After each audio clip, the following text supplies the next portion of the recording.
ये वक्त था द्वितीय विश्व युद्ध का। मैं और छोटू इसी साल 18 के हुए थे और आर्मी ज्वाइन की थी। हमें एक अलग काम के लिए चुना गया था। हम एक खास यूनिट के हिस्सा थे, धावक दस्ता। हमें युद्ध के मैदान में सबसे आगे रहना होता था। हमने बड़े से बड़े युद्ध को अपने कदमों से रौंद डाला था। दुश्मनों की बंदूकें हमारे भालों और तलवारों के सामने बेकार थीं। हमारी बटालियन ब्रिटिश इंडियन आर्मी के लिए एक ब्रह्मास्त्र थी। We were a proud unit. हमने ब्रिटेन के लिए युद्ध के मायने बदल दिए थे। वो वक्त अक्टूबर का था। हमने इटली में जर्मन फोर्सेस को हराया था। वक्त हो चुकी थी दिवाली की। हम दिवाली से पहले घर आना चाहते थे। अगली सुबह ट्रूप ट्रांसपोर्ट के लिए एक बड़ी सी शिप पोर्ट पे हमारा इंतजार कर रही थी। हमारे बेस से पोर्ट की दूरी लगभग 48 किलोमीटर थी, इसलिए हम शाम में ही वहाँ से निकल पड़े ताकि सुबह हम टाइम से पहुँच जाएं। हमें जंगल के बीचों बीच से जाना था।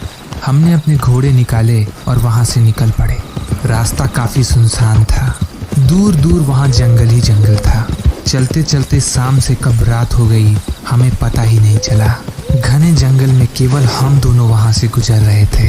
चारों तरफ एकदम सन्नाटा और अंदर जंगल से जंगली जानवरों की कपा देने वाली आवाज़ें। वहाँ पर घोड़े से उतरना मानो मौत थी। हम तेजी से आगे बढ़ते रहे। आगे कुछ दूर पर हमने देखा कि कुछ लोग वहाँ आग जलाकर कैंप सेटअप किए थे। रात काफ़ी हो चुकी थी और आगे जंगल काफ़ी घना था। वहाँ जंगली जानवरों का काफ़ी डर था, इसलिए हमने सोचा कि हम यहीं इन लोगों के साथ कैंपिंग करके रात बिताएंगे और भोर होने पर यहाँ से निकलेंगे। हम उनके पास गए। वो लोग देखने में थोड़े अजीब लग रहे थे, जैसे कि वो जंगल में रहते हों। हम दोनों उनके पास गए और उनसे वहाँ रात बिताने के लिए पूछने लगे।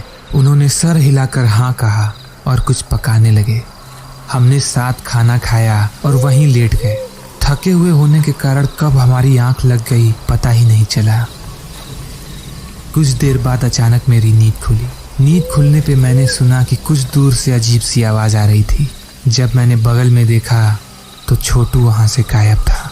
पहले तो मुझे लगा कि वो आसपास ही कहीं गया होगा, लेकिन उठकर देखने पे मैंने देखा कि वहाँ पर छोटू के साथ साथ वो बंजारे भी गायब थे और आग के ऊपर बर्तन में कुछ पक रहा था। चारों तरफ देखने पे जब वहाँ कोई न दिखा तो मैंने जिज्ञासावश बर्तन के ढक्कन को हटा कर देखा। अंदर जो मैंने देखा उसे देखकर मेरे पैरों तले जमीन खिसक गई। उस बर्तन में इंसानी शरीर के हिस्से पक रहे थे और हमने जो खाना खाया था वो इंसान का मांस था। मैं पूरी तरह से डर चुका था, पर अपने लिए नहीं। मैं समझ चुका था कि ये लोग नरभक्षी हैं और बंजारों के रूप में ये आने जाने वाले राहगीरों को फंसाते हैं। इस वक्त मुझे अपनी परवाह नहीं हो रही थी। मैंने अपनी बंदूक फुल लोड कर रखी थी। उस वक्त मैं कुछ भी सोच नहीं रहा था। उनमें से जो भी मुझे सामने दिखा मैंने सबको मार डाला, पर अब तक वहाँ छोटू का आता पता नहीं था। शायद वो वहाँ से भाग गया हो, शायद वो सुरक्षित हो। मैं यही सोच रहा था और खुद को तसल्ली दे रहा था कि तभी अचानक झाड़ियों के अंदर आई सॉ हिम। उन हैवानों ने उसे मार डाला था और उसके शरीर को वहीं रख दिए थे। हमने साथ कितने ही सारे जंग लड़े, पर वो हमारा साथ में आखिरी जंग था और मेरे भाई का कर्ज भी। मैंने बंदूक रिलोड की और उस एरिया में दूर दूर तक एक एक नरभक्षी को मौत के घाट उतार डाला। बहुत ही पावरफुल फील हुआ मुझे। उनकी चीखें जब सुनाई थी बहुत अच्छा लगा।